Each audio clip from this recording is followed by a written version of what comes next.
പ്രിയരെ, അതിശക്തമായ വായനയിൽ സീറോ മലബാർ സഭയുടെ ആരാധനാക്രമ വിശ്വാസ പരിശീലനം എന്ന പുസ്തകം മേടിച്ചൊന്ന് വായിച്ചു നോക്കിയതാണ്. ഇത് വായിക്കാനൊരു പ്രത്യേക കാരണം,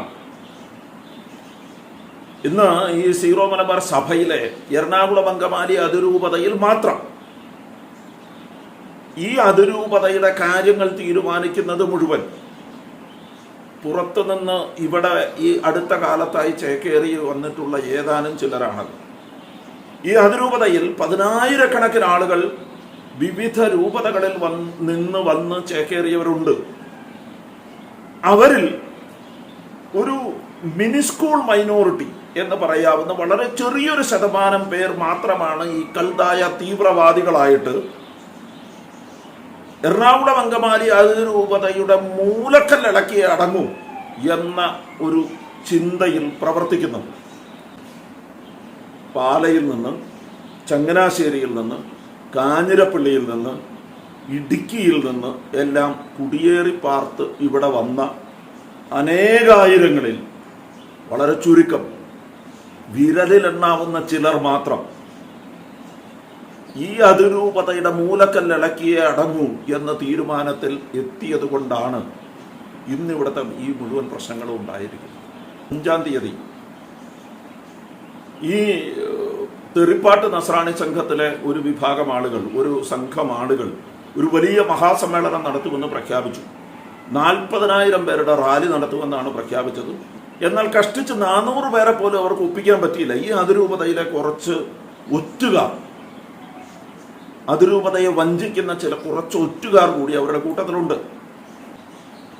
ആ സമ്മേളനത്തിൽ വെച്ച് ഒരു പയ്യൻ ഒരു പ്രസംഗം നടത്തുന്നത് ഞാൻ കേട്ടു. അദ്ദേഹം പറഞ്ഞ പ്രസംഗത്തിന്റെ ആദ്യ ഭാഗം നമുക്കൊന്ന് കേട്ടു നോക്കാം. സ്നേഹമുള്ളവരെ, എറണാകുളം അങ്കമാലി അതിരൂപതയുടെ കാറ്റഗിസം ഡയറക്ടറായിരുന്ന ജിമ്മി പൂച്ചക്കാട്ടച്ചൻ 2015 ആഗോള സീറോ മലബാർ സഭയുടെ കാറ്റഗിസം ഡയറക്ടറാണ്. അദ്ദേഹം ആഗോള സഭയുടെ കാറ്റഗിസം ഡയറക്ടർ ആയിരുന്ന കാലത്ത് എല്ലാ രൂപതകളിൽ നിന്നുള്ള റിസോഴ്സ് പേഴ്സണിനെ മൗണ്ട് സെന്റ് തോമസിൽ വിളിച്ചു. എവിടെ വിളിച്ചു? മൗണ്ട് സെന്റ് തോമസിൽ വിളിച്ചു. ഒന്നുകൂടി കേട്ടെ, എവിടെ വിളിച്ചേ? മൗണ്ട് സെന്റ് തോമസിൽ വിളിച്ചു. മോനെ, മൗണ്ട് സെന്റ് ജോർജ് അല്ല കേട്ടാ, മൗണ്ട് സെന്റ് തോമസ്. ഈ സീറോ മലബാർ സഭയുടെ ആസ്ഥാനത്തിന്റെ പേര് മൗണ്ട് സെന്റ് തോമസ് എന്നാണ്. അന്ന് ആ പ്രോഗ്രാമിൽ പങ്കെടുക്കാൻ എനിക്കും ഭാഗ്യം കിട്ടി. അന്ന് അച്ഛന്റെ ടീമിലുള്ളവർ അവിടെ 2015 വിതരണം ചെയ്ത ഒരു പുസ്തകമാണ് ഞാൻ നിങ്ങളെ ഉയർത്തി കാണിക്കുന്നത്. കണ്ടോ? ഈ പുസ്തകത്തിന്റെ പേരാണ് സീറോ മലബാർ സഭയുടെ ആരാധനക്രമ വിശ്വാസ പരിശീലനം. മനസ്സിലായല്ലോ? ഇതാണ് ആ പുസ്തകം. അപ്പൊ ഇങ്ങനെ ഒരു പുസ്തകം ഉണ്ടായിരുന്നു. ഈ പുസ്തകം എനിക്ക് കിട്ടി എന്ന് പറഞ്ഞ് ഇദ്ദേഹം ഈ പുസ്തകം ഉയർത്തി കാണിച്ചു. ഇത് ഉയർത്തി കാണിച്ച പാടെ ചുറ്റുവട്ടത്ത് നിന്ന് ആണികളെല്ലാവരും കൂടി ഭയങ്കര വലിയ കയ്യടിയാണ്. കാരണം ഇത് സീറോ മലബാർ സഭയുടെ ആരാധനാക്രമ വിശ്വാസ പരിശീലനമെന്നാണ്. ആ പയ്യനോട് ഒരൊറ്റ കാര്യം പറയാനുണ്ട്. ഈ പുസ്തകം 2015 ജിമ്മി അച്ഛൻ നിങ്ങൾക്ക് തന്നതല്ലേ? ഇതൊന്ന് വായിച്ചു നോക്കണ്ടേ? ഇതിനകത്ത് എന്താണ് എഴുതിയിരിക്കുന്നതെന്നൊന്ന് വായിച്ചു നോക്കട്ടെ. ഇത്രയും വർഷങ്ങളായി, 2024 9 വർഷമായി ഇത് കയ്യിൽ കിട്ടിയിട്ട്, എന്നിട്ട് നിങ്ങളൊന്ന് വായിച്ചു നോക്കിയിട്ടില്ല. ഈ പുസ്തകത്തിനകത്ത് പറയുന്ന വളരെ പ്രധാനപ്പെട്ട ഒരു കാര്യം ഞാൻ നിങ്ങളെ ഒന്ന് വായിച്ചു കേൾപ്പിക്കാം. അദ്ദേഹത്തിനും കൂടി അത് ഉപകാരപ്പെടും എന്ന് തോന്നുന്നത് കൊണ്ടാണ് ഞാനിത് വായിച്ചു കേൾപ്പിക്കുന്നത്. പുസ്തകത്തിൻ്റെ പേജ് നമ്പർ 26 ഒരു ഹെഡിംഗ് ഉണ്ട്. ആരാധനാക്രമത്തിൻ്റെ സാംസ്കാരിക അനുരൂപണം എന്നാണ് ഹെഡിങ്. ആ ഹെഡിങ്ങിൻ്റെ അടുത്ത പേജിൽ 27ാമത്തെ പേജിൽ ഇങ്ങനെയാണ് എഴുതിയിരിക്കുന്നത്: സഭയുടെ വിശ്വാസ ഭണ്ഡാകാരത്തിൻ്റെ ഭാഗമായ ആരാധനയിൽ സർവോപരി കൂദാശകളുടെ ആഘോഷത്തിൽ ദൈവികമായി സ്ഥാപിക്കപ്പെട്ടതും സഭയുടെ സൂക്ഷിപ്പിനായി ഏൽപ്പിക്കപ്പെട്ടതുമായ വ്യതിയാന വിധേയമല്ലാത്ത ഭാഗങ്ങളുണ്ട്. മാറ്റം വരുത്താവുന്ന ഭാഗങ്ങളും ഉണ്ട്. അടുത്തത്, സുവിശേഷവൽക്കരിക്കപ്പെട്ട ജനതയ്ക്ക് വേണ്ടി, പ്രത്യേകിച്ച് നവമായി സുവിശേഷം സ്വീകരിച്ചവർക്ക് വേണ്ടി സാംസ്കാരിക അനുരൂപണം നടത്തുമ്പോൾ പൊതുവിശ്വാസത്തോടും മിശിഹായിൽ നിന്ന് സഭ സ്വീകരിച്ച കൗദാശിക അടയാളങ്ങളോടും ഹൈരാർക്കിപരമായ സംസർഗത്തോടും വ്യത്യസ്തത പുലർത്തണമെന്ന് സഭ അനുശാസിക്കുന്നു. CCC 1205 എന്ന് ബ്രാക്കറ്റിൽ എഴുതിയിട്ടുണ്ട്. അതുപോലെ ആരാധനാക്രമത്തിൽ വിശ്വാസമോ പൊതുനന്മയോ ഉൾപ്പെടാത്ത കാര്യങ്ങളിൽ കർക്കശമായ ഐക്യരൂപം അടിച്ചേൽപ്പിക്കാനും സഭ ആഗ്രഹിക്കുന്നില്ല. ഇത് ഈ പുസ്തകം പഠിപ്പിക്കുന്നതാണ്. ആരാധനാക്രമത്തിന്റെ കാര്യത്തിൽ കർക്കശമായ ഐക്യരൂപം അടിച്ചേൽപ്പിക്കാൻ സഭ ആഗ്രഹിക്കുന്നില്ല എന്നാണ് ഈ പുസ്തകം പഠിപ്പിക്കുന്നത്. ആ പുസ്തകം ഉയർത്തി കാണിച്ചിട്ടാണ് ഏകീകൃത കുർബാനയ്ക്ക് വേണ്ടി ഈ പയ്യൻ കിടന്ന് ഒച്ചപ്പാടുണ്ടാക്കണമെന്ന് ഓർക്കണം. ഈ പുസ്തകത്തിൽ എഴുതിയിരിക്കുന്നതാണ് ഞാൻ വായിച്ചത്. അതിന്റെ തൊട്ടടുത്ത വാചകം ഇങ്ങനെയാണ്: സത്താപരമായ ഐക്യം പരിരക്ഷിക്കാനും നിയമാനുസൃത വ്യതിയാനങ്ങൾക്കും അനുരൂപണങ്ങൾക്കും ഉള്ള സാധ്യത പരിഗണിക്കാനും രണ്ടാം വത്തിക്കാൻ സൂനഹദോസ് ആവശ്യപ്പെടുന്നുണ്ട്. നോക്കൂ, വ്യതിയാനങ്ങൾക്കും അനുരൂപണങ്ങൾക്കുമുള്ള സാധ്യത പരിഗണിക്കണമെന്ന് രണ്ടാം വത്തിക്കാൻ കൗൺസിൽ ആവശ്യപ്പെടുന്നുണ്ടെന്ന് പഠിപ്പിക്കുന്നത് സീറോ മലബാർ സഭയുടെ ആരാധനാക്രമ വിശ്വാസ പരിശീലനം എന്ന ഈ പുസ്തകമാണ്. ഈ പുസ്തകം ഉയർത്തി കാണിച്ചാണ് ഇത് ഏകീകൃത കുർബാന അർപ്പണത്തെ കുറിച്ചുള്ള പുസ്തകമാണ് എന്ന മട്ടിൽ ഇദ്ദേഹം അതിശക്തമായ പ്രസംഗം നടത്തുന്നു. എന്തൊരു വിരോധാഭാസമാണെന്നൊന്ന് ആലോചിച്ചു നോക്കൂ. ഇതിന്റെ 4-ാമത്തെ അധ്യായം വിശുദ്ധ കുർബാന എന്ന അധ്യായമാണ്. ഇതിന്റെ 4-ാമത്തെ അധ്യായം. ഈ 4-ാമത്തെ അധ്യായത്തിൽ വിശുദ്ധ കുർബാനയുടെ വിശുദ്ധ ഗ്രന്ഥാടിസ്ഥാനവും ആദ്യകാല ചരിത്രവും വിശുദ്ധ കുർബാനയെ സൂചിപ്പിക്കുന്ന വിവിധ സംജ്ഞകൾ, അടുത്ത പേജിൽ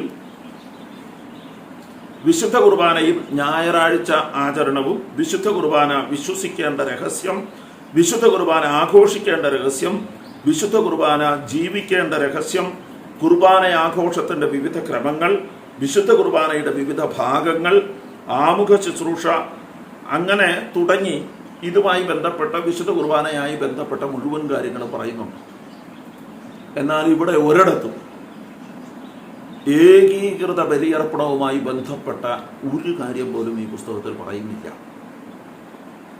ഏകീകൃത ബലിയർപ്പണത്തിന്റെ രീതികൾ, വൈദികൻ ഇന്ന ഭാഗം തൊട്ട് ഇന്ന ഭാഗം വരെ പുറകോട്ട് തിരിഞ്ഞു നിന്നാണ് കുർബാന ചൊല്ലുന്നതെന്നും അതിൻ്റെ ദൈവശാസ്ത്രം ഇതാണെന്നും ഈ പുസ്തകം പഠിപ്പിക്കുന്നില്ല. ഞാൻ പറഞ്ഞത്, ഈ പ്രസംഗിച്ച മനുഷ്യൻ വലിയ വായിൽ പ്രസംഗിച്ചപ്പോഴും ഈ പുസ്തകത്തിൽ എന്താണ് എഴുതിയിരിക്കുന്നതെന്ന് അദ്ദേഹം വായിച്ചിട്ടില്ല. അദ്ദേഹം ഇടുക്കിക്കാരനായ ഒരു മനുഷ്യനാണെന്നാണ് ഞാൻ അന്വേഷിച്ച് പറഞ്ഞത്. ഇടുക്കിയിൽ നിന്ന് ഏതാനും നാളുകൾക്ക് മുമ്പ്, കുറച്ച് വർഷങ്ങൾക്ക് മുമ്പ് ഇവിടെ നിന്ന് കുടിയേറി പാർത്താണ്. അദ്ദേഹത്തിന് ഈ അതിരൂപതയുടെ മൂലക്കല്ല് ഇളക്കണമെന്ന് അദ്ദേഹത്തിൻ്റെ നിർബന്ധം എന്തുകൊണ്ടാണെന്ന് ചോദിച്ചാൽ എനിക്കറിയില്ല. പക്ഷെ പറയുന്നതിൽ ഒരു അല്പമെങ്കിലും വാസ്തവം ഉണ്ടാവണ്ടേ എന്നുള്ളിടത്താണ് എൻ്റെ ചോദ്യം. തൊട്ടടുത്ത ഭാഗത്ത് അദ്ദേഹം ഒരു വലിയ വെല്ലുവിളി നടത്തി. വിതരണം ചെയ്ത ഈ ഒരു പുസ്തകത്തെ കുറിച്ച് ഇതിനു മുമ്പ് കേട്ട ഈ പുസ്തകം കണ്ടിട്ടുള്ള ആരെങ്കിലും ഉണ്ടോ എന്നൊക്കെയാണ് ചോദിക്കുന്നത്. ഇത് പഠിപ്പിച്ചിട്ടുണ്ടോ? ബാക്കി എല്ലാ രൂപതകളും ഈ കുർബാന പ്രശ്നത്തെ, ഈ കുർബാനക്രമത്തെ സ്വീകരിക്കാൻ തയ്യാറാക്കപ്പെട്ടു. എറണാകുളം അങ്കമാലിയിലോ പൂഴ്ത്തിവയ്ക്കപ്പെട്ടു. എന്നിട്ട് എന്താ പറയുന്നത്? ഞങ്ങളാരും അറിഞ്ഞില്ല, ഞങ്ങളോട് ആരും പറഞ്ഞില്ല അല്ലേ? ഈ അതിരൂപതയിൽ ഒരു പ്രശ്നമുണ്ടാക്കാൻ വേണ്ടിയിട്ട് പറഞ്ഞ മഹാമൊണ. ഞങ്ങളോട് ആലോചിച്ചില്ല, ഞങ്ങളോട് ആരും പറഞ്ഞില്ല, ഇത് ഞങ്ങളുടെ മേടിൽ അടിച്ചേൽപ്പിച്ചതാണ്. ശുദ്ധ സംബന്ധം. ഇല്ലെങ്കിൽ ഞാൻ വെല്ലുവിളിക്കുന്നു. ജോസ് പുതിയടത്തച്ച, ജിമ്മി പൂച്ചക്കാട്ടച്ച, പീറ്റർ കണ്ണമ്പുഴ അച്ച, ഞാൻ പറയുന്നതിൽ തെറ്റുണ്ടെങ്കിൽ, നുണയുണ്ടെങ്കിൽ ഇവിടെ ഇറങ്ങി വാ. പീറ്റർ കണ്ണമ്പുഴ അച്ഛൻ പറ്റുമെങ്കിൽ ഇപ്പൊ ഇറങ്ങി വാ. വെല്ലുവിളിക്കുന്നു. പ്രിയമുള്ളവരെ, കേട്ടല്ലോ. ജിമ്മി പൂച്ചക്കാട്ടച്ഛനെയും പീറ്റർ കണ്ണമ്പുഴ അച്ഛനെയൊക്കെയാണ് ഈ കൊച്ചൻ വെല്ലുവിളിക്കുന്നത്. ഈ കൊച്ചൻ്റെ ചോദ്യത്തിന് ഉത്തരം പറയാൻ എന്തിനാണ് അവരെയൊക്കെ വെല്ലുവിളിക്കുന്നത്? നമ്മുടെ അൽവായ മുന്നേറ്റത്തിലുള്ള ആരെങ്കിലും ഒരു പ്രവർത്തകനോട് പോയി ചോദിച്ചാൽ പോരെ അവരെ മറുപടി കിട്ടാൻ? എന്തിനാണ് വെല്ലുവിളിക്കുന്നത്? ഇത്ര വലിയ കഷ്ടപ്പെട്ട് വെല്ലുവിളിക്കേണ്ട കാര്യമില്ല. ആ പയ്യന്റെ അറിവിലേക്ക് വേണ്ടിയിട്ട് ഒന്ന് പറയാം. ഇത് സിനഡൽ ന്യൂസ് 2001 സിനഡൽ ന്യൂസിന്റെ ഒരു പേജാണ്, ഇതിന്റെ ഫ്രണ്ട് പേജാണ്. അപ്പൊ അതിനകത്ത് പേജ് നമ്പർ 17 ഏറ്റവും അവസാനം ഒരു കാര്യം എഴുതിയിട്ടുണ്ട്: procedure to be followed in finalising the liturgical text. ഈ ലിറ്റർജിക്കൽ ടെക്സ്റ്റ് ഫൈനലൈസ് ചെയ്യുമ്പോൾ പാലിക്കേണ്ട പ്രൊസീജിയേഴ്സിനെ കുറിച്ചാണ് അതിനകത്ത് പറയുന്നത്. അപ്പം അതൊന്ന് വായിച്ചു നോക്കുക. ഈ നേരത്തെ പറഞ്ഞതുപോലെയൊക്കെ തന്നെയാണോ കാര്യങ്ങളെന്ന് മനസ്സിലാവും. പറഞ്ഞത് മുഴുവൻ പൊട്ടത്തെറ്റാണോ? അങ്ങനെയല്ല. അപ്പോൾ അതുകൊണ്ട് ഈ പ്രൊസീജിയർ പാലിച്ചില്ലെന്നാണ് ഞങ്ങൾ പറയുന്നത്. ഇനി അടുത്തത്, ഈ പ്രൊസീജിയറിൻ്റെ അവസാനം വളരെ പ്രധാനപ്പെട്ട ഒരു കാര്യം പ്രൊസീജിയറിൻ്റെ ഭാഗമായി എഴുതി ചേർത്തു എന്ന് പറയുന്നുണ്ട്. അതിങ്ങനെയാണ്, ഞാൻ വായിക്കാം. It was agreed to add the following to the decision about the procedure for the approval of liturgical text. ഈ ലിറ്റർജിക്കൽ ടെക്സ്റ്റിന്റെ അപ്രൂവലുമായി ബന്ധപ്പെട്ട പ്രൊസീജിയറിൽ താഴെ പറയുന്ന കാര്യം കൂടി എഴുതി ചേർക്കാൻ തീരുമാനിച്ചു. If the Holy See grants a required recognition without any comments, the major archbishop will promulgate the text immediately.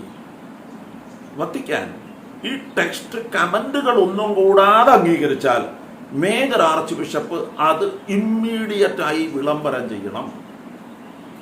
അതായത് പ്രൊമൾഗേറ്റ് ചെയ്യാൻ വേണ്ടി അപ്രൂവൽ റെക്കഗ്നീഷോ കൊടുത്ത ഒരു ടെക്സ്റ്റിന്റെ പുറത്ത് മേജർ ആർച്ച് ബിഷപ്പിനോ സിനഡിനോ മറ്റ് യാതൊരു റോളുമില്ല എന്നർത്ഥം.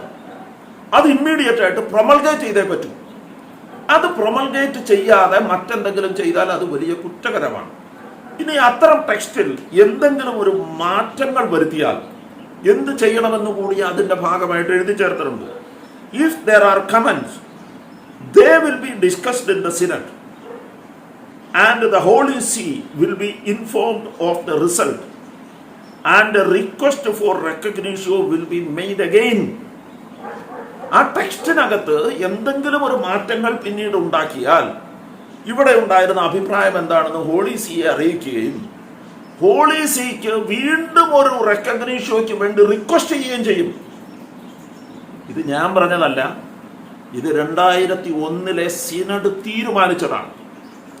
ആ സിനഡിന്റെ തീരുമാനത്തിന് വിരുദ്ധമായി 2021 ചില കാര്യങ്ങൾ സംഭവിച്ചു എന്നുള്ളിടത്താണ് ഞങ്ങളുടെ ഏറ്റവും വലിയ പ്രതിസന്ധി. ഇനി ഇത് 2021 സിനഡൽ ന്യൂസിന്റെ ആദ്യ പേജാണ്.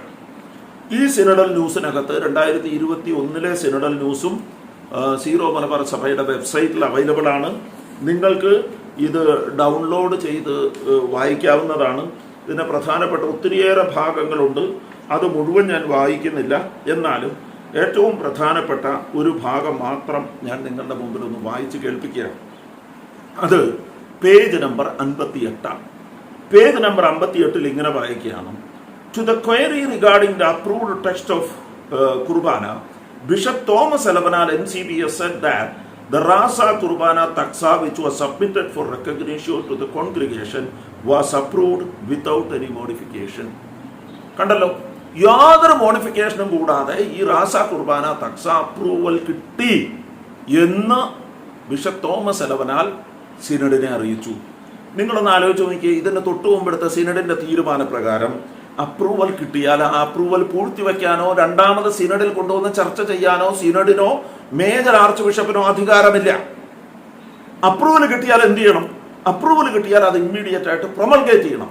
മേജർ ആർച്ച് ബിഷപ്പിന് ഈ അപ്രൂവൽ കിട്ടിയത് ജൂൺ മാസം 9 തീയതി, 2021 ജൂൺ മാസം 9 തീയതിയാണ്.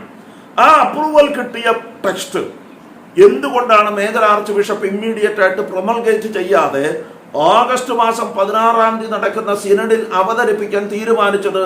അതിന് മേജർ ആർച്ച് ബിഷപ്പിന് എന്ത് അധികാരമാണ് ഉള്ളത് എന്ന് മേജർ ആർച്ച് ബിഷപ്പ് വെളിപ്പെടുത്തണം. യാതൊരു അധികാരമില്ല. You cannot do that. അവിടെയാണ് പ്രശ്നം. എന്നിട്ട് ഈ അപ്രൂവ്ഡ് ടെക്സ്റ്റിനെ കുറിച്ച് ഇങ്ങനെ പറയുകയാണ്: He said that a few minor linguistic corrections were made in the approved text by the liturgical committee. നിങ്ങൾ ആലോചിച്ച് നോക്കിയോ, by the special committee for liturgy. മാർപ്പാപ്പ അംഗീകരിച്ച് കിട്ടിയ പുസ്തകത്തിനകത്ത് ചില കറക്ഷൻസ് വരുത്തി, ലിംഗ്വിസ്റ്റിക് കറക്ഷൻസ് വരുത്തി എന്ന് ഈ സിനഡൽ ന്യൂസിൽ എഴുതി വെച്ചിരിക്കുകയാണ്. ഏത് മെത്രാനാണെന്നേ മാർപ്പാപ്പയെ കറക്റ്റ് ചെയ്യാനുള്ള അനുവാദമുള്ളത്. അങ്ങനെ കറക്ഷൻ വരുത്തിയെങ്കിൽ അത് രണ്ടാമത് റെക്കഗ്നീഷൻ ഷോയ്ക്ക് അയക്കണമെന്ന് സിനഡ് തീരുമാനിച്ചു വെച്ചിരിക്കുകയല്ലേ. ഇവർക്ക് അങ്ങനെ തനിയെ തന്നിഷ്ടത്തിന് ചെയ്യാൻ പറ്റുമോ? ഇപ്പൊ ചെയ്യാൻ പറ്റില്ല.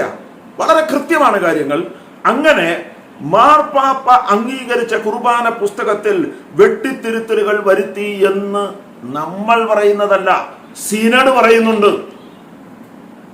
ആ കുർബാന പുസ്തകത്തിൽ വെട്ടിത്തിരുത്തലുകൾ വരുത്തി. ഇനി വീണ്ടും അതിന്റെ അടുത്ത ഭാഗം, അതേ പാരഗ്രാഫിൽ 2 സെന്റൻസ് കഴിഞ്ഞിട്ടുള്ള ഒരു ഭാഗം കൂടി ഞാൻ നിങ്ങളെ വായിച്ചു കേൾപ്പിക്കാം.